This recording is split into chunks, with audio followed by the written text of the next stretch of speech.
அந்த வெற்றி முழுக்க முழுக்க அந்த ஹீரோ மேலே உட்காரணும். அப்போ தான் அந்த ஒரு ஹீரோவை நம்ம மோல்டு பண்ணுறதுன்றது ஒன்று இருக்குல்ல.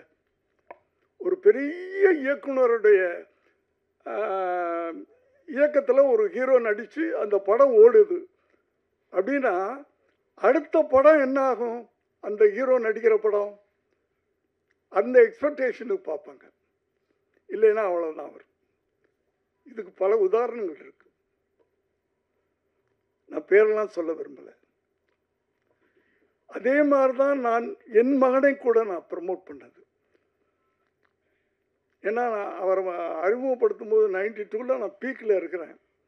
ஹிந்தி படங்கள் அது இது பண்ணிக்கிட்டு நல்ல இன்கம்லாம் அப்படி வந்துக்கிட்டு இருக்கு. பெரிய மியூசிக் டைரக்டர் போட்டிருக்கலாம், பெரிய கேமராமேனை போட்டிருக்கலாம். புது கேமராமேன்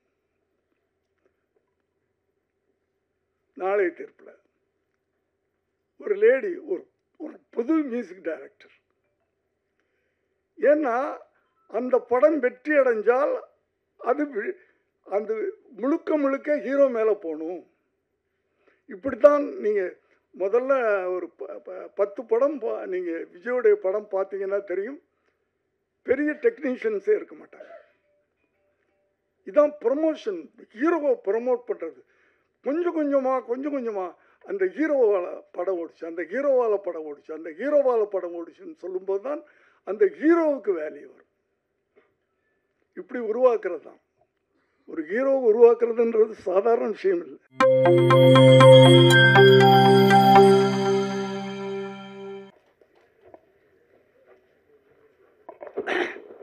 கடைசியில் பேசுகிறது எல்லாரும் பேசி முடித்த உடனே பத்திரிகை, தொலைக்காட்சி, ஊடக தோழர்களே, மேடையில் இருக்கின்ற நண்பர்களே, என் பிள்ளைகளே, எல்லாருக்கும் என்னுடைய வணக்கம்.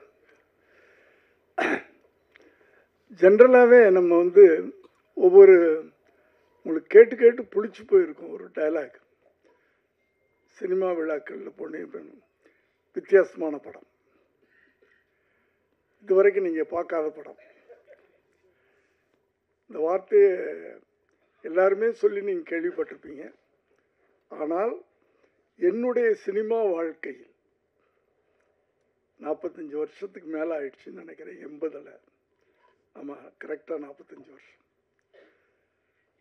நான் முதலாக வித்தியாசம் என்பதை உண்மையிலேயே சத்தியமாக சொல்லக்கூடிய ஒரு கதை இந்த வித்தியாசமான கதை.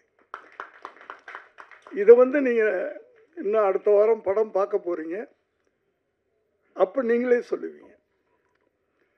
பல விதத்தில் இது வித்தியாசம். ஏன்னா அந்த படத்தில் நாய் தான் ஹீரோ. ஒரு ரிவெஞ்ச் எடுத்து ஒரு படம் பெரிய ஹிட் ஆயிருக்கு.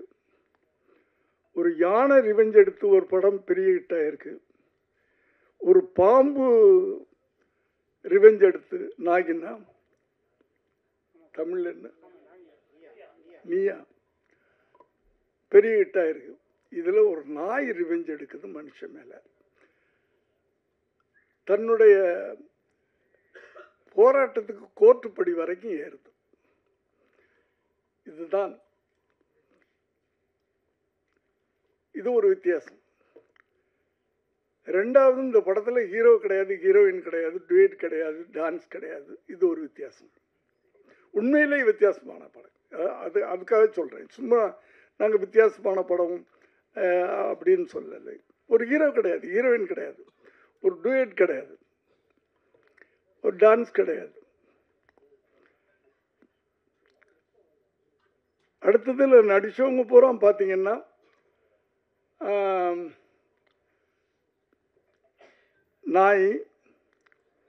நான் ஒரு 80 வயசு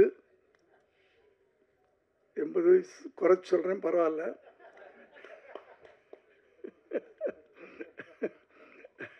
85ன்னு சொல்லிக்கலாம், எப்படின்னாலும் சொல்லலாம். கடவுள் இன்னும் என்னை கொண்டாந்து இங்கே நிறுத்தி வச்சிருக்கிறாரு, அவருக்கு நன்றி. ஒய்ஜி மகேந்திரன் என் வயசு தான். இப்படி இதில் நடித்தவங்க பூரா ஓல்டு பீப்புள். வித்தியாசம். அதனால் வித்தியாசங்கள் நிறையா இருக்குது. அதனால தான் உண்மையிலேயே வித்தியாசம் சொல்கிறேன். அடுத்து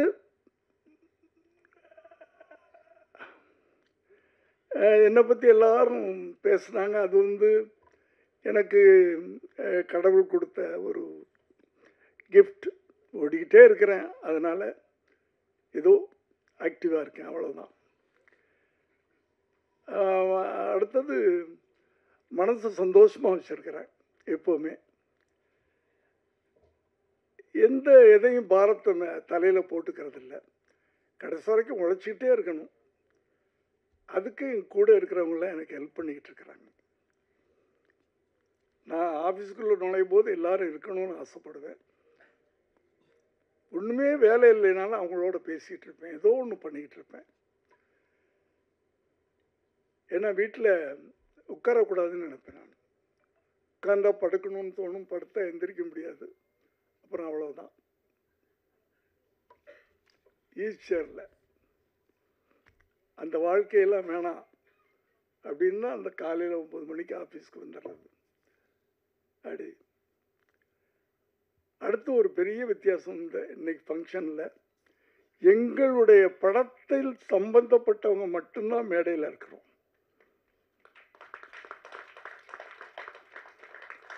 சம்பந்தமில்லாத ஒரே ஒருத்தர் ரோபம் இங்கே வந்து உட்கார்ந்தாரு. அவர் கூட சம்பந்தம் இல்லாதவர்னு சொல்ல முடியாது. ஏன்னா குண்டம்மாவுடைய அப்பா குண்டம்மா அப்படின்னு சொல்லுவார்ல, அதை நாங்கள் எங்கள் படத்தில் வச்சுக்கிட்டோம், நாங்கள் யூஸ் பண்ணிக்கிட்டோம். அதனால் அவரும் எங்கள் யூனிட்டை சேர்ந்தவர் தான். அதனால் நாங்கள் தான் அந்த எங்கள் ஃபங்க்ஷனுக்கு சீஃப் கெஸ்ட்.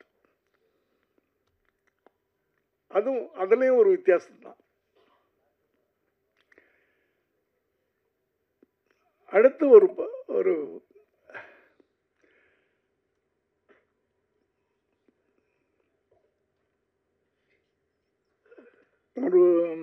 என்ன சொல்கிறதுன்னு எனக்கு என்ன எல்லாரும் எல்லாம் பேசிட்டாங்க. எனக்கு என்ன பேசுறதுன்னு தெரியல.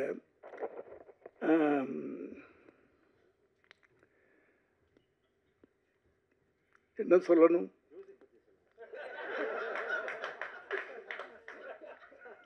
அதாவது ஜனவரி மாதம் குளிரில் நாங்கள் போனோம். அது அந்த அந்த அந்த எக்ஸ்பீரியன்ஸே ஒரு பெரிய எக்ஸ்பீரியன்ஸ். அது கொடைக்கானலில் நடுங்கிக்கிட்டே ஷூட்டிங் பண்ணோம். ஆனால் அந்த ஷூட்டிங் ஆரம்பித்த உடனே அந்த நடுக்கமெல்லாம் போயிடும். அவங்க சொன்ன மாதிரி ஜுரங்கிறலாம் அது வந்து எனக்கு ஜுரம் வந்தே இத்தனை வருஷத்தில் ஜுரம்னு வந்ததே கிடையாது. அங்கே ஏதோ வந்துருச்சு 102 டிகிரின்ட்டாங்க. ஆனால் எனக்கு தெரியும், நான் ஷூட்டிங் ஸ்பாட்டுக்கு போனால் ஜுரம் போய்டும்னு எனக்கு தெரியும். அந்த ஒரு நம்பிக்கை எனக்கு. ஒர்க்குக்கு போனேன்னா ஜுரம் போயிடும். அந்த தைரியத்தில் தான் அன்றைக்கி போனேன். சொன்ன மாதிரியே போனோடனே அன்னைக்குன்னு பார்த்து தண்ணியிலலாம் இறக்கி குளிக்க வச்சுட்டாங்க, ஃபால்ஸ்லாம். ஸோ ஜுரம் போயிடுச்சு. அதான் ஜுரம்ன்றது நம்ம நினைக்கிறது தானே, வியாதின்றது நம்ம நினைக்கிறது தானே. எனக்கு தலைவலிக்குதுன்னா தலைவலிக்குது, தலைவலி இல்லைன்னா தலைவலி இல்லை. அப்படி வாழ்க்கை வந்து நம்ம அவ்வளவு ஈஸியாக எடுத்துக்கிட்டோம்னா கடைசி வரைக்கும் நல்லா இருக்கலாம். அடுத்தது ஒரு படம் பண்ணுறோன்னா படத்தில் ஏதாவது நல்ல மெசேஜ் சொல்லணும்னு என்னுடைய முதல் படத்துலேருந்து ஆரம்பித்து இன்னைக்கு வரைக்கும் சொல்லிக்கிட்டு இருக்கேன். இந்த கதையை நான் கேட்டு அந்த ஒரு வார்த்தையை கேட்ட உடனே அந்த ஒரு கண்டென்ட் தான் சொன்னார், கதையாக சொல்லலை. கண்டென்ட் ஒரு டாக் கோர்ட்டுக்கு போகுது. எனக்கு புதுசாக இருந்துச்சு. நான் 70 படத்தில் 50 படம் மனுஷன் கோர்ட்டுக்கு போய் தான் எடுத்திருக்கிறேன். நாயோ பூனையோ கோர்ட்டுக்கு போய் எடுக்கல. அது எனக்கு புதுசாக பட்டுச்சு.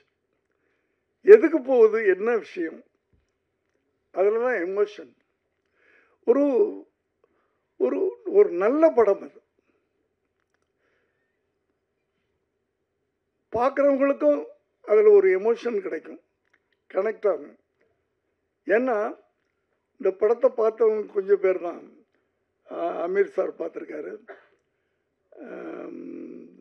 பார்த்திபன் சார் பார்த்துருக்காரு, விஜய் ஆண்டனி பார்த்துருக்காரு, இப்படி கொஞ்சம் பேர் தான் பார்த்துருக்காங்க. டெல்லியிலேருந்து வந்த மேனகா காந்தி பார்த்துருக்காங்க. அத்தனை பேரும் படம் முடிஞ்சு சீட்டை விட்டு எந்திரிக்கல, அழுதுட்டு உட்காந்துருந்தாங்க. நம்ம போய் என்ன அப்படின்னு கேட்ட பிறகு தான் எந்திரிச்சாங்க. அந்த ஒரு எமோஷனை அந்த கனெக்ட் பண்ணோம். நாங்கள் படம் பார்க்குறவங்களோட இந்த லைஃப்பை நாங்கள் கனெக்ட் பண்ணிட்டோம். அதுலேயே நாங்கள் வெற்றி அடைஞ்சோம். அப்படி படம்ன்றது அப்படி தான் இருக்கணும். நல்ல விஷயங்களை சொல்லணும்.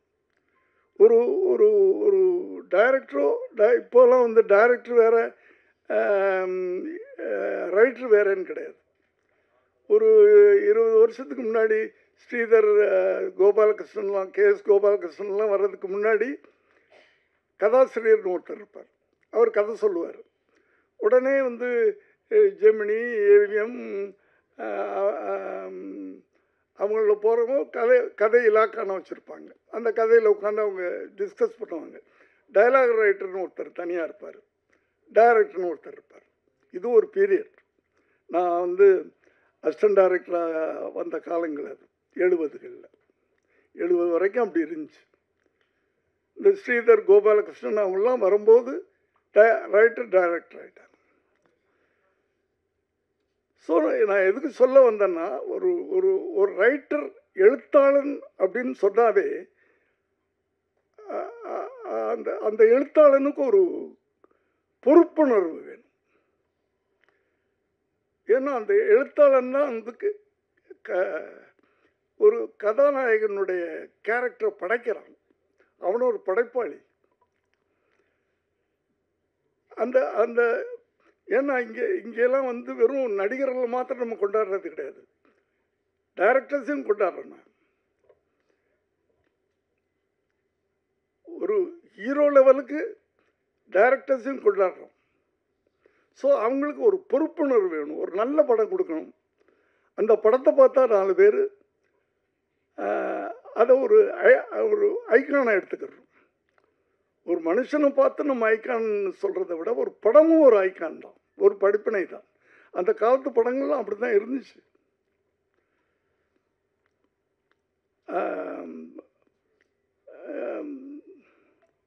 இப்போ சில படங்கள்லாம் பார்க்கும்போது ரொம்ப கஷ்டமாக இருக்குது, ரொம்ப கஷ்டமாக இருக்குது. தனியாக சொல்லணும். ஏன்னா ஒரு ஒரு எழுத்தாளன் படம் பார்க்குறவனுக்கு ஒரு ஐக்கானாக இருக்கணும், ஒரு முன்னோடியாக இருக்கணும். அவன் படைக்கின்ற படைப்புகள், கதாபாத்திரங்கள் அப்படி இருக்கணும். இவனை மாதிரி நம்ம வாழணும் அப்படின்னு இருக்கணும். கத்தி எடுத்து தலை வெட்டு, கையை வெட்டு, இப்படியே வெட்டு அப்படின்னு சொல்லிட்டு படம் பார்த்துட்டு வெளியே போனவன்னா அவனும் கத்தி எடுத்துட்டு கையை விட்டு காலை விட்டுக்கிட்டு இருந்தா இந்த இளைய சமுதாயம் என்ன ஆகிறது? அந்த பொறுப்புணர்வு. சினிமான்றது சாதாரண விஷயம் இல்லை. இப்போ இந்த படம் வந்து ஒரு கத்தி இல்லை, ரத்தம் இல்லை, துப்பாக்கி சத்தம் இல்லை, ஆனால் ஒரு ஒரு பவர்ஃபுல்லான விஷயம் இருக்கு, பவர்ஃபுல்லான விஷயம் இருக்கு.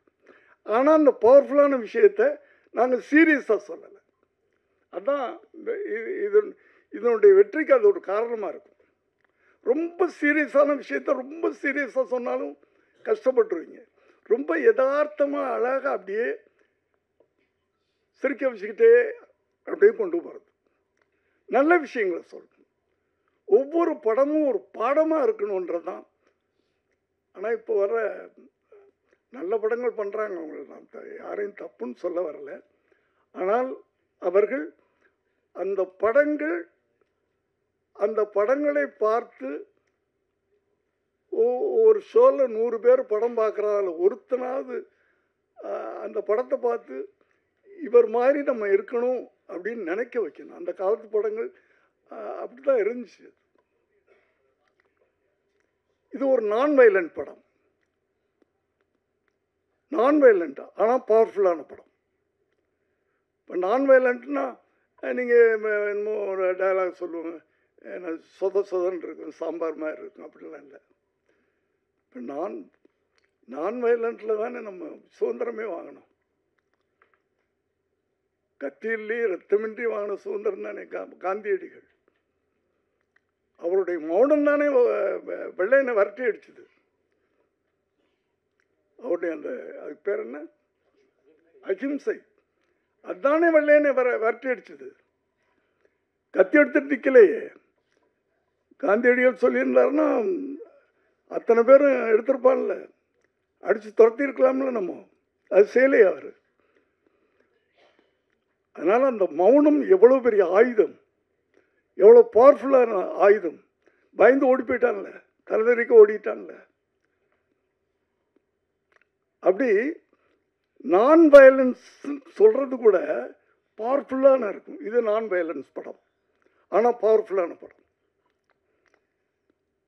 அப்படி ஒவ்வொரு எழுத்தாளர்களும் இளைய சமுதாயங்களுக்கு ஒரு முன்னோடிகளாக இருக்கணும் அப்படின்றது ஒரு வயசான ஒரு எழுத்தாளனா நான் ஆசைப்படுறேன்.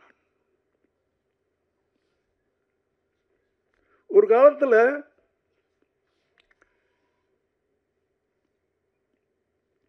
வில்லன்னா இப்படி தான் இருப்பான். ரேப் பண்ணுவான், கொலை பண்ணுவான், 10 பேரை வெட்டுவான், அப்படித்தானே இருந்துச்சு. அதை பூரா இப்போ கதாநாயகர்கள் பண்ணுறாங்க. யார் வில்லன் யார் கதாநாயகனே தெரிய மாட்டேங்குது படம் பார்க்கும்போது.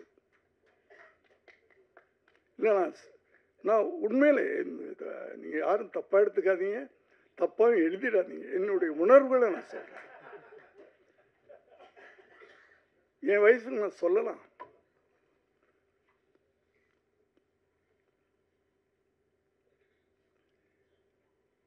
யாரு, ஏன்னா படம் பார்க்குற யூத் அவங்களை எப்படி நம்ம கொண்டு போகணும்?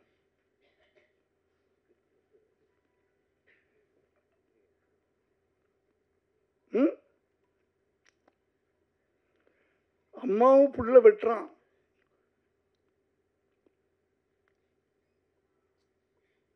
மாமியார் மருமகளும் சேர்ந்துக்கிட்டு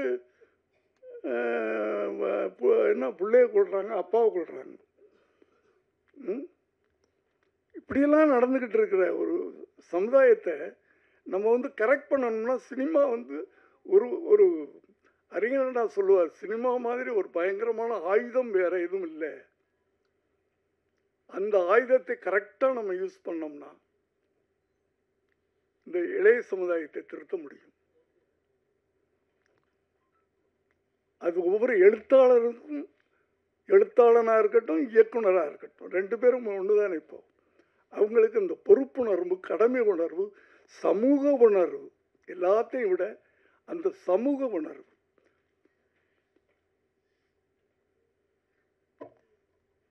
அப்படியாப்பட்ட ஒரு நல்ல படத்தை எடுத்திருக்கிறோம். நான் ரொம்ப அனுபவித்து கடந்த 10 வருஷமாக நான் ஒரு நடிகனாகி இந்த 10 வருஷத்தில் 4 படம் நடிச்சிட்டேன். ஆனால் ஒரு திருப்திகரமாக எனக்கு அமைஞ்ச படம் இந்த படம். ரொம்ப அனுபவித்து நான் பண்ணியிருக்கேன். எல்லாரும் ஹெல்ப் பண்ணியிருக்காங்க, நான் தனித்தனியாக சொல்ல விரும்பலை. அதுலேயும் நான் தைரியமாக சொல்லுவேன், 2 மணி நேரம் படம், அந்த 2 மணி நேரம் உங்களை ரொம்ப அழகாக நாங்கள் உட்கார வச்சுருப்போம். முதல்ல 3 மணி நேரத்துக்கு படம் எடுத்து கொடுத்துட்டார் அவர்.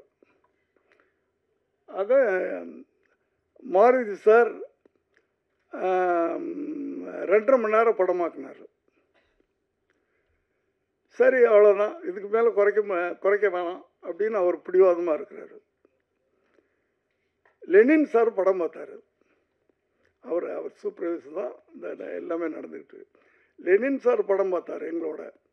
ஒரு 2 நாள் எனக்கு டைம் கொடுங்கன்னு சொன்னார். 2 நாள் கழித்து போய் பார்த்தோம். 10 சீனை காணோம் படத்தில். அவர் டைரக்டர், சார் அந்த சீனும் தூக்கிட்டார் சார், இந்த சீனும் தூக்கிட்டார் சார், இந்த சீனும் தூக்கிட்டார் சார் போச்சு சார் அப்படின்றார். அதாவது 2:20க்கு இவர் கொடுத்தார், 2 மணி நேரம் 20 நிமிஷத்துக்கு இவர் பண்ணிட்டார். அவர் 10 சீனை தூக்கி 20 நிமிஷத்தை தூக்கி 2 மணி நேரம் ஆக்கிட்டார்.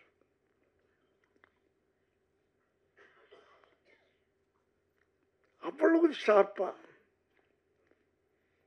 இன்னைக்கு அப்படி இருக்குது படம். லெனின் சாருக்கு நன்றி. 3 மணி நேரத்தை 2.5 மணி நேரமாக்குனீங்க, 2.5 மணி நேரத்தை 2 மணி நேரமாக்கினார். அப்படி எல்லாருமே பண்ணியிருக்கிறாங்க. டிஓபியை சொல்லணும், நான் எங்கள் குண்டம்மாவை சொல்லணும். குண்டம்மா தப்பாக எடுத்துக்க, ஸ்டேஜில் செல்லம்மா நான் சொல்கிறேன். ரொம்ப எல்லாருமே ஒரு குடும்பம், எல்லாருமே பேசுனதே. இங்கே டைரக்டர் யார், ப்ரொடியூசர் யார், அதெல்லாம் கிடையாது. நான் எல்லாரையும் போட வாடான்னு சொல்லுவேன். அது பாசத்தில் பிள்ளைங்களை சொல்கிற மாதிரி நான் சொல்லுவேன். ஒரு குடும்பம் மாதிரி இருந்து ஒரு படத்தை எடுத்திருக்கிறோம், எல்லாரும் உழைச்சிருக்கிறோம். இந்த படம் வெற்றி அடைஞ்சா, பெரிய சூப்பர் ஹீரோலாம் நடிக்கல, இதில் நடித்த ஒரே சூப்பர் ஸ்டார் அதுதான், பைரவா தான். நாங்கள்லாம் துணை நடிகர்கள், உதிரி பூக்கள். நாங்கள்லாம் ஒரு ஃபுல் மாலை எதுன்னா அதுக்கு தான் போடணும். இந்த உதிரி பூக்களையெல்லாம் சேர்ந்து பண்ணியிருக்காங்க. எல்லாம் சேர்ந்து உதவி இயக்குனர்கள் அத்தனை பேரையும் நான் ரொம்ப, ஏன்னா நான் 7 மணிக்கெலாம் போய் நின்றுவேன் ஷூட்டிங் ஸ்பாட்டில். அதுவே எல்லாரும் கடுப்பாக இருக்கும் பசங்களுக்கெல்லாம். என்னடா இந்த மனுஷன் தூங்க மாட்டேன்றான், நின்றுறான், நம்மளையும் தூங்க விட மாட்டேன்றான் அப்படின்லாம் இந்த படம் பண்ணியிருக்கிறோம். இந்த படத்தினுடைய வெற்றி ஒரு புது இயக்குனரை கொடுக்கும். புது இயக்குனர்னா இன்னும் புது ஐடியா வச்சிருக்காரு. அந்த புது ஐடியாக்கள்ல படம் வரும். ஒரு சாதாரண ஒரு இளைஞன் ஒரு கஷ்டப்பட்டு ஒரு படம் ப்ரொடியூசர் ஆகியிருக்கான், அவன் அடுத்த படம் எடுக்க முடியும். இந்த படத்தின் வெற்றி. ஆகவே நீங்கள்லாம் நிறைய சூப்பர் ஸ்டார்கள் நடித்த படங்களையெல்லாம் பார்த்துருப்பீங்க. இது இந்த சூப்பர் ஸ்டார் நடிச்சிருக்க படம். நாங்கள்லாம் சேர்ந்து ஒரு நல்ல, திரும்ப சொல்கிறேன், ஒரு நல்ல படம் அடுத்த வாரம் நீங்கள் பார்க்க போகிறீங்க. உங்களுடைய என்கரேஜ்மெண்ட்ஸில் அந்த டைரக்டர் பெரிய டைரக்டராக வரணும், இந்த ப்ரொடியூசர் பெரிய ப்ரொடியூசராக வரணும். இந்த மியூசிக் இதில் இந்த படத்தை 2 இடங்கள்ல 2 கட்டங்களில், எடிட்டிங்க்கு முன்னாடி, எடிட்டிங்க்கு பிறகு, பிஃபோர் எடிட்டிங் ஆஃப்டர் எடிட்டிங் உருமாறுச்சு படம். அதே மாதிரி பிஃபோர் ரீ ரெக்கார்டிங் ஆஃப்டர் ரீ ரெக்கார்டிங் பேக்ரவுண்ட் மியூசிக். அதாவது ஒரு நாயுடைய ஃபீலிங்ஸ், அதனுடைய எமோஷன், நாய் ஃபீல் பண்ணுது அப்படின்றத மியூசிக்கில் சொல்கிறார். நாய் சந்தோஷமாக இருக்குது அப்படின்றத மியூசிக்கில் சொல்கிறார். நாய் ரிவெஞ்ச் எடுக்குது மியூசிக்கில் சொல்கிறார். ஸோ இந்த படம் நிச்சயமாக வெற்றி அடையும். அது நம்பிக்கை தான். என் வாழ்க்கையில் நம்பிக்கையில் தான் நான் ஓடிக்கிட்டு இருக்கேன், நம்பிக்கையில் நான் நடந்துக்கிட்டு இருக்கேன். இந்த படத்துக்கு பிறகு கூரனுக்கு பிறகு விபின், கூரனுக்கு முன்பு விபின். நிச்சயமா எனக்கு நல்ல பேர் கிடைக்கும், நிச்சயமா பேர் கிடைக்கும். இதில் நடித்த அத்தனை பேருக்கும் பேர் கிடைக்கும். காரணம் ஒரு வித்தியாசமான கதைக்களம். அந்த வித்தியாசமான கதைக்களம் இப்போ ஒரு நடிகனை உருவாக்குறோம். எப்படி உருவாக்குறது? இது நான் எங்கள் கதையை விட்டுட்டு போகிறேன், பரவாயில்ல. இப்போ விஜயகாந்தோடு நான் நிறைய படம் பண்ணியிருக்கிறேன். நீங்கள் முதல் படத்துலேருந்து பார்த்துருக்கலாம், சட்டம் ஒரு இருட்டறை. நானும் விஜயகாந்தும் 40 முகம். அவரும் ஏறக்குறைய ஒரு படம் நடித்தவர். டெக்னீஷியன் பெரிய டெக்னீஷியன் போடலாம், மற்றவங்களாம் அப்படி தான் பண்ணுறாங்க. ஒரு பெரிய கேமராமேன், ஒரு பெரிய மியூசிக் டைரக்டர், இதெல்லாம் போட்டு படம் எடுக்கலாம். பட் என்னென்ன அவுட்புட் வரும்போது படம் சக்ஸஸ் ஆகும். ஆனால் அந்த ஹீரோனால படம் ஓடிச்சா, இல்லைப்பா அந்த ஒளிப்பதிவாளர்னால ஓடிச்சு, இந்த மியூசிக் டைரக்டர்னால ஓடிச்சு அப்படின்னு சொன்னாவே அந்த ஹீரோவுக்கு வேல்யூ இல்லைன்னு நினைக்கிறேன் நான். ஸோ விஜயகாந்த் படம் நான் பண்ண படங்கள்லாம் பார்த்தீங்கன்னா புது கேமராமேன், புது எடிட்டர், புது டைரக்டர், நான் புது டைரக்டர், இப்படி தான் இருக்கும். அப்போ தான் அந்த வெற்றி முழுக்க அந்த ஹீரோ தலையில் போய் உட்காரும். அப்போ தான் அந்த ஹீரோ வந்து ஒரு தலைவனாக முடியும் பின்னாடி. அந்த வெற்றி முழுக்க அந்த ஹீரோ மேலே உட்காரணும். அப்போ தான் அந்த ஒரு ஹீரோவை நம்ம மோல்டு பண்ணுறதுன்றது ஒன்று இருக்குல்ல. ஒரு பெரிய இயக்குனருடைய இயக்கத்தில் ஒரு ஹீரோ நடித்து அந்த படம் ஓடுது அப்படின்னா அடுத்த படம் என்ன ஆகும்? அந்த ஹீரோ நடிக்கிற படம் அந்த எக்ஸ்பெக்டேஷனுக்கு பார்ப்பாங்க. இல்லைன்னா அவ்வளோதான் வரும். இதுக்கு பல உதாரணங்கள் இருக்கு,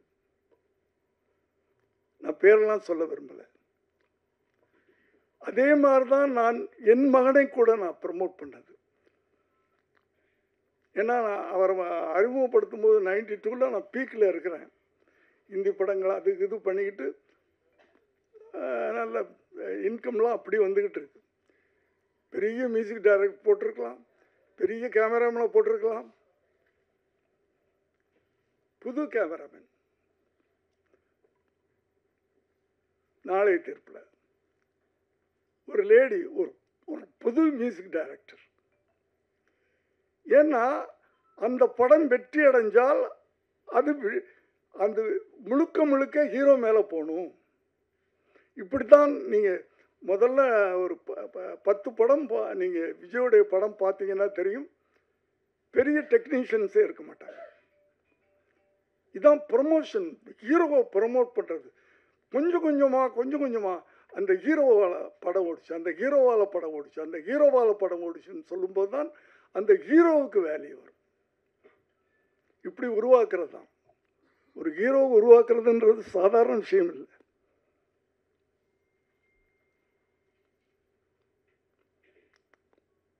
அதை போல் எதுக்கு சொல்ல வந்தேன் அப்படின்னு சொன்னால், இந்த கதை எங்களை உருவாக்கி இருக்கிறது. இப்போ ஹீரோக்குள்ளா இந்த படம் ஓடின பிறகு நான் தைரியமாக சொல்லலாம், இந்த கதை என்னை உருவாக்கியிருக்கு, இந்த கதை அந்த டைரக்டரை உருவாக்கியிருக்கு, இந்த கதை மியூசிக் டைரக்டரை உருவாக்கியிருக்கு.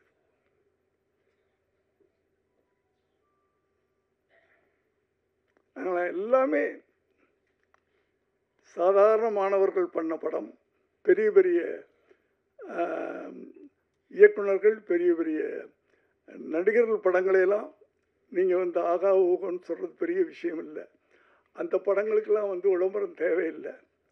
ஏன்னா அவங்கெல்லாம் ரசிகர்கள் வச்சுருக்காங்க, ரசிகர்கள் பட்டாளம் இருக்குது. நீங்கள் விளம்பரம் கொடுத்தாலும் கொடுக்கலைனாலும். ஆனால் இப்படிப்பட்ட படங்களுக்கு நீங்கள் ப்ரமோஷன் பண்ணணும். உங்களுக்கு பிடிச்சா, நான் திரும்ப சொல்கிறேன், நல்லா இல்லாத படத்தை ப்ரமோட் பண்ண வேண்டாம். படம் நல்லாக இருந்தால் இந்த படத்தை நீங்கள் ஓட்டி காட்டணும். அது உங்களை நான் கேட்டுக்கிறேன். நன்றி, வணக்கம்.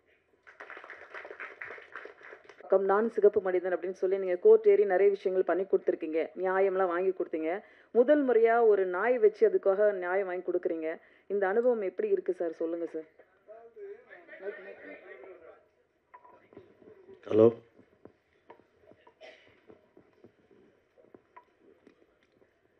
நான் தான் சொன்னேன்ல, 72 படத்தில் ஒரு 50 படம் கோர்ட்டில் ஏறி இருக்கேன். இந்த கோர்ட்டில் ஏறி பல பேருக்கு தண்டனை வாங்கி கொடுத்துருக்குறேன். தவறு செய்தவர்களுக்கு, தவறு செஞ்சவங்களுக்கு இது வரைக்கும் பல பேருக்கு தண்டனை வாங்கி கொடுத்துருக்கேன். முதல் முறையாக ஒரு நாய்க்கு நியாயம் வாங்கி கொடுத்துருக்கிறேன் கூரன் படத்தில். Okay sir.